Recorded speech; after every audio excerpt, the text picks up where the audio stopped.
Ay, paano nga bang nangyari?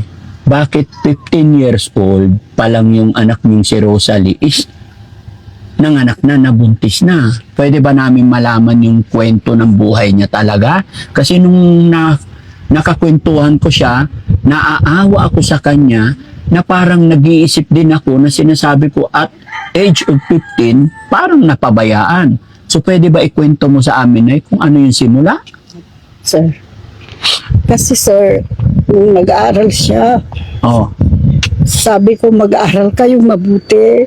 Wala tayong may pamana sa inyo.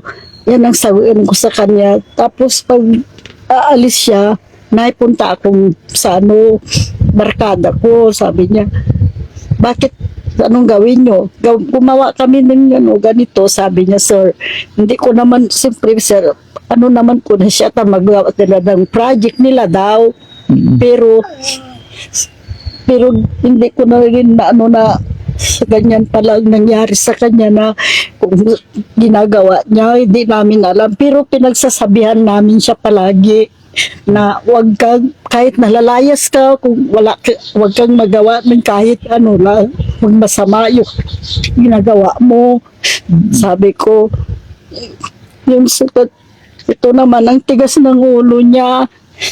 Pinagsasabihan namin palagi siya. Pinapalo ko pa nga yan, sir. Ayaw ko na siyang makita ganyan.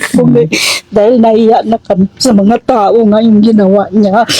Sinasabi nila, nabuntis na naman. Sabi niya, mga anak na naman. Ang hirap-hirap na nga ang buhay nila, nanay niya, paghanap buhay nila. Talagang yung tigas ng ulo niya. Hindi ba siya sinustentuhan ay kahit konti? Hindi po, sir. Talagang hindi ko na kaya, Rosalyn, ang ginagawa mo. Pag gawin mo pa yan, ewan ko, Rosalyn, sa pakamatay na lang ako.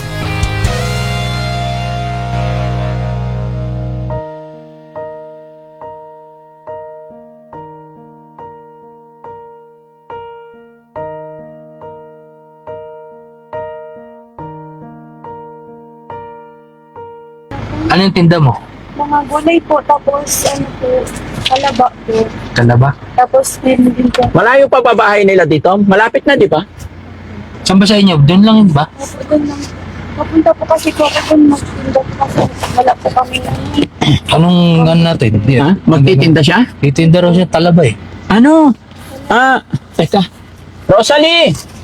Papunta kami sa bahay nyo eh. Pwede bang uwi ka muna? po. Ha? Sige Okay po. lang? Opo. O sige, sino kasama mo? Yung anak mo? Opo. Ang init-init. Oh, tabing baka tama. Nagtitinda ka pala? Opo. Wala po kasi kaming pambili ng may sakit po kasi yung anak ko sa tainga po. O sige. Ay, naku. Paano to? Malapit pa naman yung bahay nyo, di ba? Opo. Sige, gusto mo sumabay sa amin? Sige po. Sabay ka na lang sa amin. Halika. Pwede na dyan sa gilid. O, dito. Sakay na natin mga kababayan. Ano yung mga tinda mo? Dito yung anak mo. Kalaba po. Talaba. Tapos bulaklak po ng O, mabuti, nasalubong ka namin. po ang init. Ang init. Mainit, oo. Ilang taon na to anak mo? Dalawa po. 2. Sige. Lagi-lagi ka nagtitinda? Opo. Kaya pala ang itim-itim mo na. Para po Tingnan mo, ang init-init to. Dapat pag magtinda ka, yung malamig pa, umaga pa. Tapos dapat di mo nakasama anak mo. Gusto pumiyak po kasi kaya sinama ko na po. Hindi mahihirapan. No? Tingnan mo, pati siya sunog na sunog. Diba? Tapos umaga malamig pa. Tapos sa hapon, pag malamig din. Para hindi kayo masyadong init na init.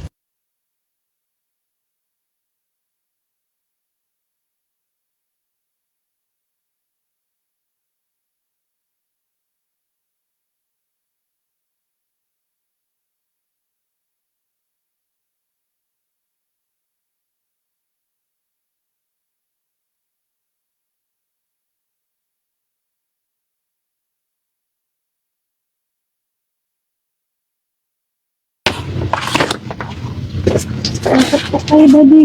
Oo, sige. Okay. Nandyan ba nanay mo? Po. Sige, ingat. Baka malaglag yung anak mo. Hello. Ma, andito sila mga tumulong sa akin po kahapon. Pwede ba dito na lang tayo sa labas? Okay lang? Kumusta po kayo, Nay? Allah, baka malaglag na naman ako dito.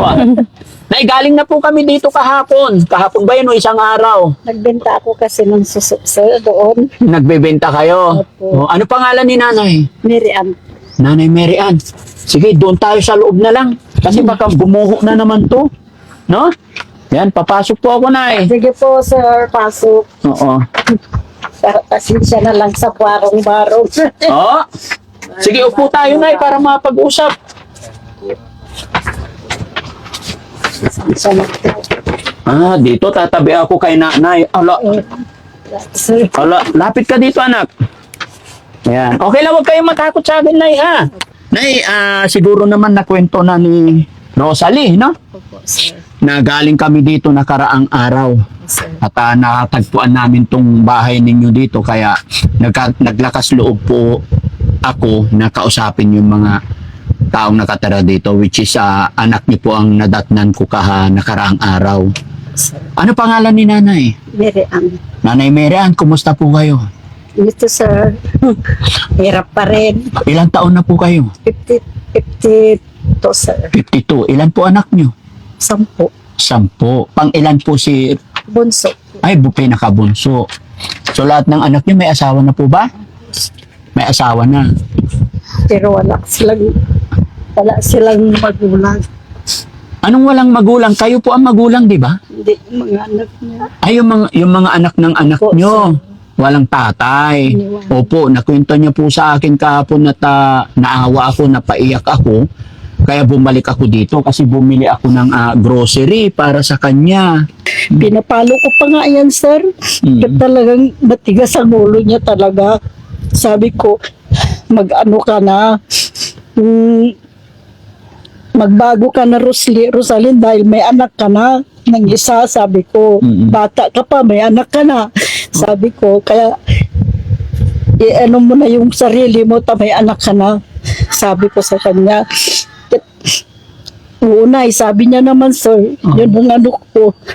Sabi mo, sinabi mo yan, huwag ka na magawa ng kahit isang beses na hindi na maganda. Sabi ko sa kanya, opo nanay, sabi niya, pag gawin mo pa yan, ewan ko, Rosalyn, sabi ko sa kanya, magpakamatay na lang ako. Sabi ko, Sarak, pag gawin mo pa, sabi ko sa kanya. Mm-mm. Kaya, ito naman, hindi naman, tapos, pag magtiwala na naman kami sa kanya, dali-dali na yung anak niya na naman, sabi ko, wag ka nang dito ka na lang sa bahay, magtalaba ako, magtinda ka, para may pambili tayo ng mga, pagkain natin. Sabi ko sa kanya, nagtitinda rin siya. Nagtitinda siya. Opo, Kaya lang, ang problema na nagkaroon na naman ng pangalawang anak. yun na naman. Anong nasabi mo sa kanya? Tekno ko siyang, sir, hindi ko na siyang hindi na ayaw ko na siyang makita ganyan. Dahil naiya na kami sa mga tao nga yung ginawa niya. Siyempre, sabi-sabihin nila yung mga, alam mo na yung mga tao dito. Bakit? Anong sinasabi ng mga tao na Sinasabi nila, nabuntis na naman, nabuntis na, hindi pa siya magano na, nabubuntis na naman, sabi ng mga anak na naman, ang hirap-hirap na nga ang buhay nila, nanay ng paghanap buhay nila, sabi niya, tapos ganyan pang ginagawa niya, sabi nila, hindi ko naman, may nagsasabihan yung anak ko, talagang yung tigas ng ulo niya, sabi ko, kanya, kaya yan na naman, nagawa na naman nag-isa. Sabi ko, talagang hindi ko na kaya, Rosalyn, ang ginagawa mo. Sabi ko sa kanya, dito ka na lang sa bahay, nakadalawa ka na. Sabi ko, magtitinda na lang tayo ng mga talaba. Magunguha na lang tayo ng talaba para may pambili tayong pambuhay natin. Ang dami-dami na natin. Sabi ko, ganyan pa nga na buhay ng tatay nyo.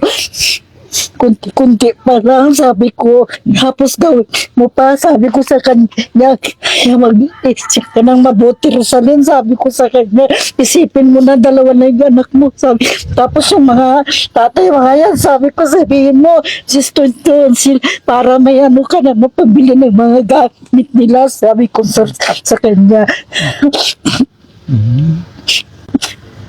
Hindi ba siya sinustentuhan ay kahit konti? Hindi po, sir. Kaya sabi ko nga, yan naman mga magulang nila para sustento sila. Alam naman nila, ang hirap natin ng buhay. Nay, mapapanood ito ng mga tatay ng anak ni Rosalie. Ano nga mensahe or gusto mong iparating sa mga tatay ng anak ni Rosalie? Sana po, sustento sila kahit kahit kunti sana. Ano ba pangalan ng unang nakaanak sa kanya? Kilala mo, Nay? Kilala niya po. Kayo po, hindi nyo kilala? Hindi po. Hindi. Yung pangalawa, hindi nyo rin kilala? Po, sir. Rosalie, hindi naman pala nagkulang ng paalala sa iyo ang nanay mo. No? Nakikita mo ba kung gaano kasakit?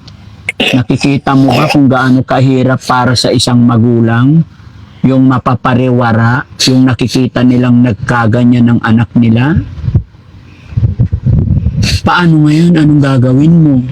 Anong sasabihin mo kay nanay?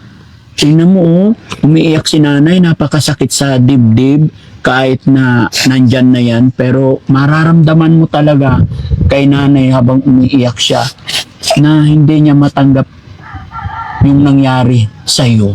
Anong papangako mo kay nanay? Kasi andyan na yan. 'Di ba? Pero ang dapat gawin natin is matuto na tayo. Kaya na sinabi ko, bata ka pa, may itsura ka. Ayusin mo yung buhay mo, hintayin mo kung ano yung darating, no? So ano sasabihin mo kay nanay? Sabi ko lang po, tutulungan ko po sila. Hindi na po ako makikipagbarkada po. Tutulungan ko na po sila magtinda.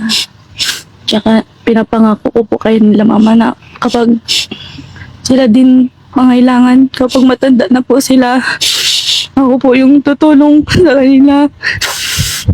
Halagaan ko po sila.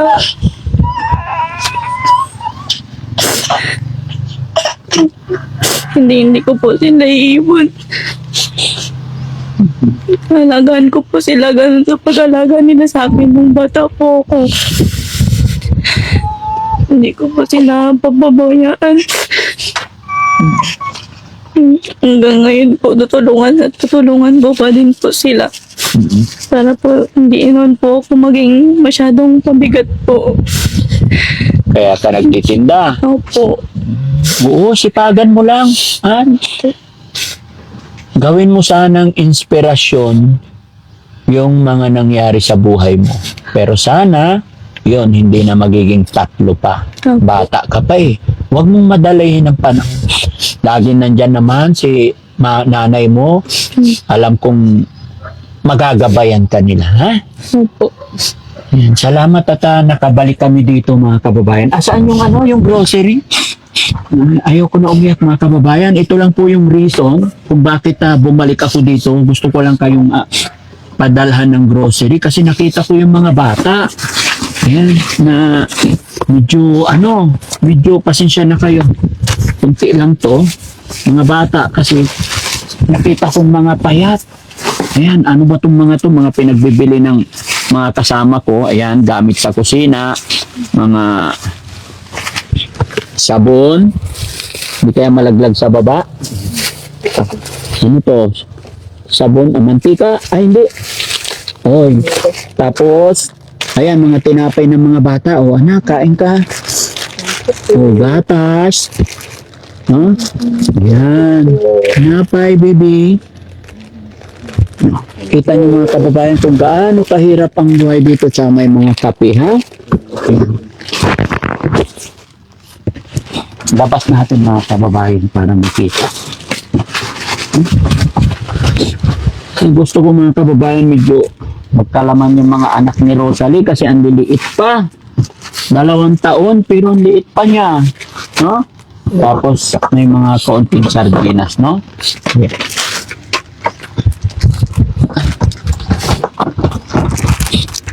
Okay. Okay. Ayan.